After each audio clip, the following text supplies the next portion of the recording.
បានចិត្តសាក់ឡមើលទៅកងតបរបស់ខ្ញុំតិចប៉ុន្តែសុទ្ធតែជាកងតបឆ្នាំទោះជាកម្លាំងរបស់លោកច្រើនក៏ត្រូវតែចាញ់ដែរមិនក៏អាចហ៊ានអីក្អាំម្ល៉េះពីព្រោះថាយេសាបានលើកតបទៅភាពខាងក្រៅរបស់លោកប៉ុន្មានថ្ងៃក្រោយនឹងធ្វើការបាយប្រហារសិក្ខាខ្ញុំសួរលោកមើលពេលនោះលោកចង់ឈ្មោលចូលទៅក្នុងដីឬមួយចង់ចូលក្នុងឋាននរកឯងវាយតម្លៃលើយេសាពុះពេកហើយគឺដោយសារតែខ្ញុំឲ្យតម្លៃលោកពុះពេកដំបូងខ្ញុំស្មានថាទោះជាលោកពុះពុលយ៉ាងណាក៏មានចិត្តថតដែរឯងពិតជាចង់ប្រយុទ្ធមែនព្រោះហូបដល់ដង្ហើមចុងក្រោយល្អធ្លាប់លើពីអបថាឆាំរៀនទេយើងសុកចិត្តក្បត់នំនៅក្នុងតែមកអត់នៅក្នុងលោកក្បត់យើងទេតែខ្ញុំក៏មានពីមកដែរសុកចិត្តអត់មនុស្សក្នុងលោកក្បត់ខ្ញុំតែខ្ញុំមិនក្បត់មនុស្សក្នុងលោកទេមនុស្សមានគុណធម៌ដូចជាលោកទៅរស់នៅកន្លែងនោះហាក់បីដូចបាត់ជានៅបែកសត្វទៅចោះ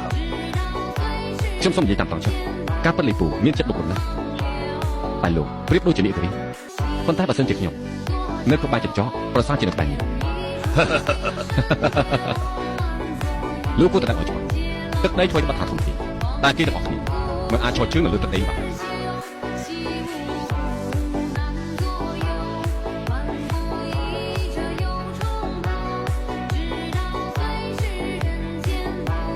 ខ្ញុំនៅជិតដល់មានឋានៈមានមុខរបរ